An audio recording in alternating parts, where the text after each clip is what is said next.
Opponents of the Treaty Principles Bill are hoping it's voted down at its second reading in Parliament this week. And among them is Eru Kapa-Kingi, who became the face of the protest movement Toitū te Tiriti, which brought tens of thousands of people to Parliament to rally against the bill. Tēnā koe, good morning. Tēnā koe, Jack. What now for Toitū te Tiriti? Yeah, that's a great question. At the moment, we're in a bit of a catch-up phase, cleaning house or building house, I suppose, and that's probably because we didn't really envisage the rapid growth of the movement since, before, during and since the Hīkoi.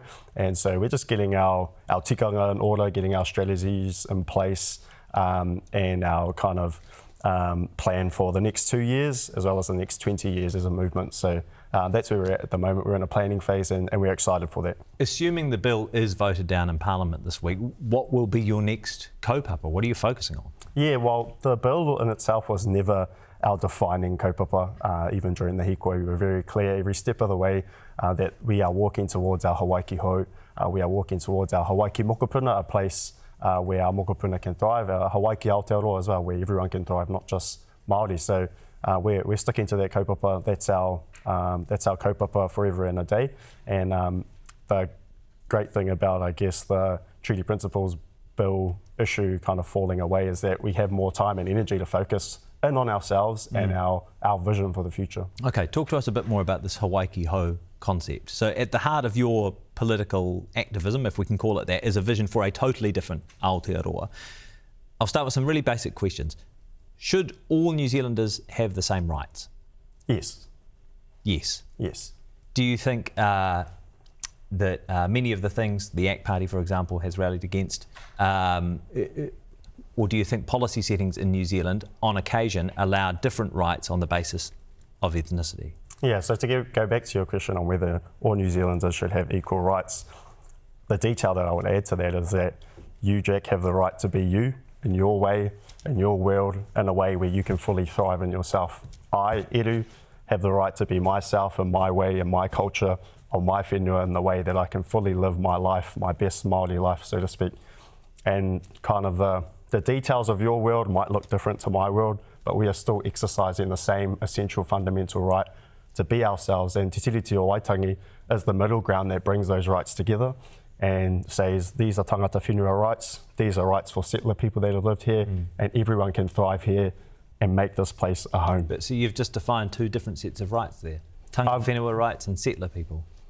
Yeah, so tangata whenua rights they come from a different place than where settler rights might come from. So they are different, though. That's essentially different, right? You're saying if you look at rights and the concept of rights in the broadest possible terms, then you see all people in Aotearoa having the same rights. But if we look at it in practical terms in 2025, what you're advocating for is essentially a different set of rights depending on ethnicity. I'm advocating for tangata whenua people living their best tangata whenua lives, and then I'm advocating for everyone else who calls Aotearoa home to live their best lives here in Aotearoa. And that to me is the same right. That's the same singular right. But the details of what those rights might look like on a day-to-day basis might look different. And I can't speak to what your life, your rights might look like in practical terms. I can speak to what my tikanga might look like in practical terms as a tangata whenua, as a tāne Māori. But essentially, this is a marae where everyone is invited, and Te Tiriti o Waitangi is what holds this marae together. But might look different, I suppose, is the critical phrasing there, at least in the eyes of people who think that Toitū te Tiriti's advocacy is for a different standard of citizenship. But I understand your point. You're talking about a broader concept there. Yeah. If Māori never ceded sovereignty, in a constitutional sense, what does a Hawaii hou or rangatiratanga mean in practical terms today? In practical terms, that's a difficult thing to answer because we're working against a backdrop of 200 years of oppressed rights and oppressed existence. So we're in a stage of trying to remember actually what practically our rangatiratanga, our mana as tangata whenua looks like on a day-to-day basis. And so it's difficult for me to answer, but thankfully it's not my role to do that on my own, and there are many sharp Māori minds who have contributed to this conversation, to this discussion. And the role of Toitū te Tiriti is simply as a platform to bring those minds together and to provide some clarity around what you've just asked. So you, I think, have often referenced the Mātiki Mai report which was put forward or led by Margaret Mutu and Moana Jackson. Yes. And that had 6 different concepts, 6 different kind of constitutional spheres or frameworks for what an Aotearoa hou might look like. Did you personally think that one of those constitutional frameworks looked best? I think that they all have their benefits. Some of them have their drawbacks as well. But the frameworks themselves, I think, are less important than the principles that are discussed in that report.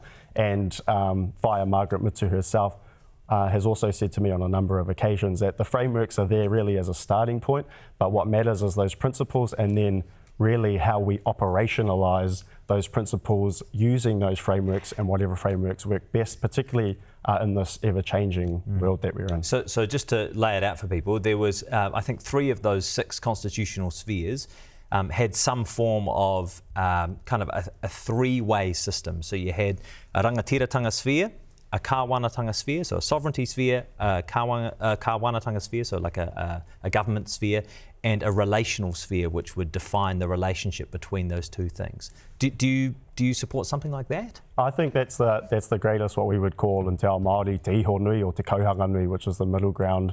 It's that middle part of the whare where I suppose the greatest potential lies and where the greatest benefit lies as well. So you've supported Te Ngāka o Te Iwi Māori, which is a Māori Party policy calling for a separate Māori parliament. How would that work?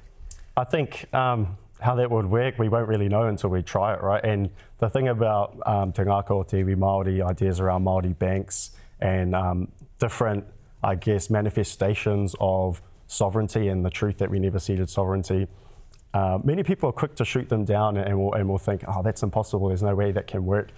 But the point is to have the conversation and to socialise at least the idea and therefore grow the belief and the possibility of that being a thing, because as I said before, we're working against a backdrop of 200 years of oppression, and our ability to believe and to see a future different to the reality we're living right now has been severely restricted. And so that's what all of these efforts of liberation are geared towards, is building the belief from the inside. Do you think, though, that people maybe shoot it down because there's no meat on the bone with a lot of these concepts? They're really broad, grand concepts, you know, a different constitutional sphere. But actually people say, what does that mean in practical terms? And at the moment, they're struggling to understand the answer. I think that's secondary. I think primarily it's a fear response. It's a fear of the unknown, it's a fear of the different.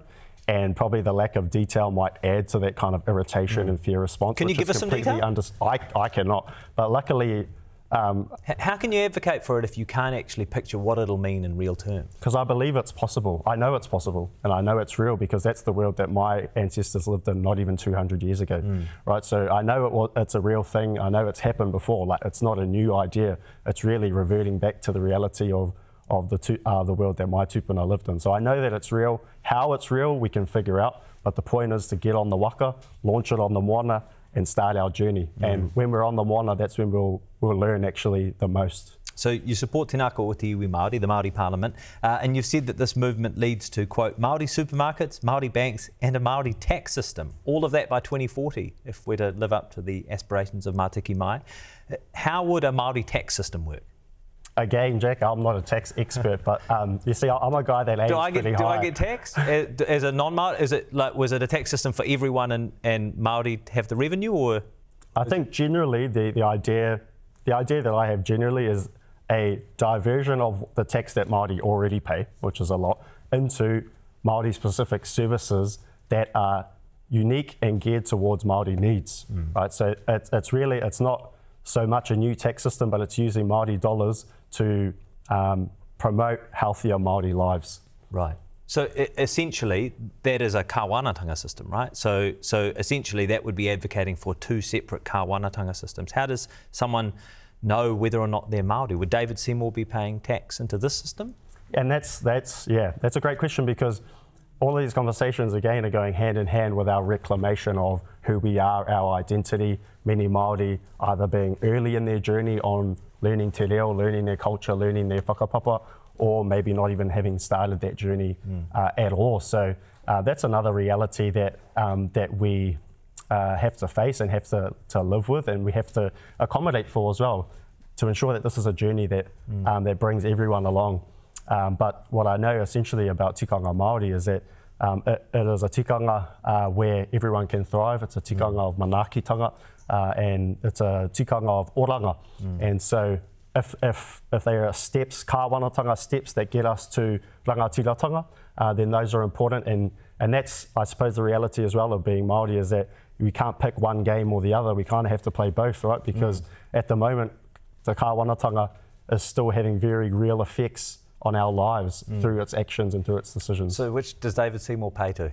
The Māori tax system or the... You'd have to ask David Seymour that. Right, so it'd be up to the individual, say. But then, like, okay, so would Māori be able to use the roads that are paid for with taxation under the Tiriti partner system? Well, I think this whole conversation has to come back to the truth that no people in Aotearoa has paid a greater tax bill than Māori. We lost 97% of our land, right?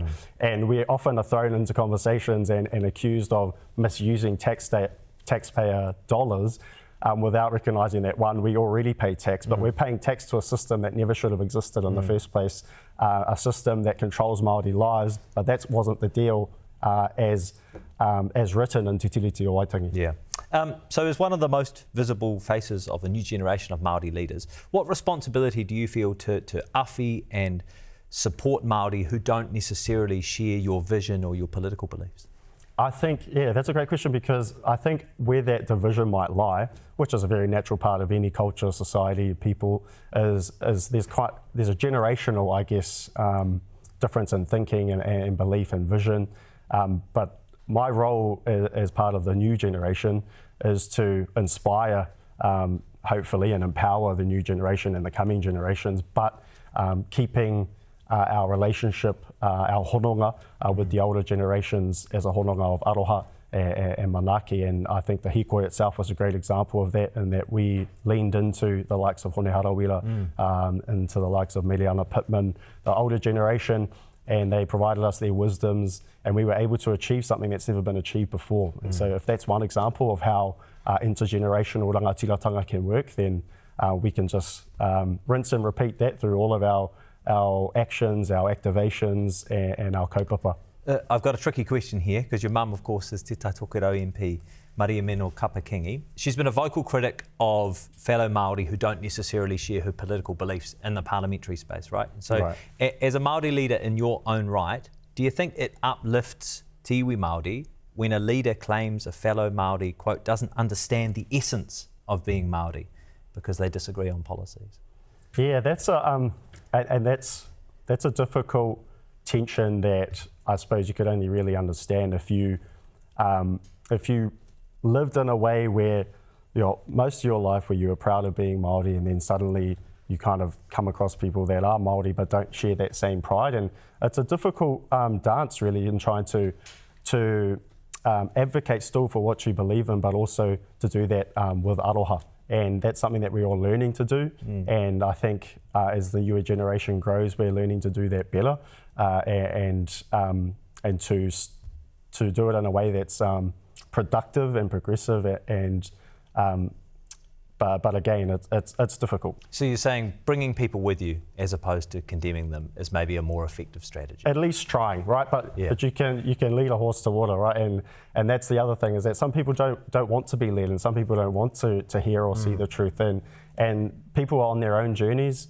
And my priority, our priority as Toitū Te Tiriti, is to funnel all of our energy into those who are willing to hear, willing to see, and willing to believe. A couple of quick governance questions on Toitū Te Tiriti. So first of all, you were a paid parliamentary staffer. Were you a paid parliamentary staffer when organising for Toitū Te Tiriti? No. Toitū Te Tiriti described itself as a, quote, not-for-profit kaupapa, but it's registered as a company. Do you know why that is? We registered as a company to protect the name, essentially, and without having to go down the trademark route. But as opposed to registering as a charity. So it says it's not-for-profit kaupapa, but then it's registered as a company. Yeah, that's right. And we're in the process at the moment of getting advice as to whether we would be allowed to be a charity, because if you advocate on a certain issue, the charity's register might not allow you to be. It depends on the level of political advocacy, right? I think, which is how they distinguish that. So social issues generally, so we've been told by different lawyers, and right. So we're still figuring that out. If we can't register as a charity, then we can still probably form as a social enterprise and ensure that we have intentions that are clear and transparent and that bind us to our kaupapa. Will money or data collected from Toitū Te Tiriti be shared with Te Pāti Māori? No. Do you want to stand as Te Pāti Māori candidate in next year's election? No. Not at all? No. Ah. Yeah. As really? we talked about before, Jack, I've got a 1-year-old and I've got a little whānau, and they're my priority, they're my purpose. And also, the Hīkoi taught me a lot, right, around what politics can look like outside of a Wellington paradigm, right? And I feel like I'm in the right place right now. I feel like I'm where I need to be. And I don't want to leave my post. I want to be here for Toitū Te Tiriti, grow the movement as a movement that everyone can get on board with. And I feel like I'm living out my life's purpose in doing that. See, that is a really interesting point, and perhaps we can finish on this. How do you translate the energy and the support from Hīkoi mō te Tiriti and Toitū Te Tiriti? How do you translate that into legislative change or constitutional change in the long run if you don't think that operating in Wellington is necessarily an effective place right now? I think it's not about constitutional change or legislative change to me. To me, it's about people change, right? And it's about heart change and mind change, and that's fundamentally where our movement will be, what our movement will be focusing on for the next 20 years. To ensure that by 2040, these conversations are not only realistic, but they're a happening thing. And so people change is our game, and that's the game that we're going to be playing and promoting, and I'm really excited to do that. Tēnā koe. Thank you for your time. Thank you, Jack. We appreciate it. Eru Kapa-Kingi from Toitū Te Tiriti.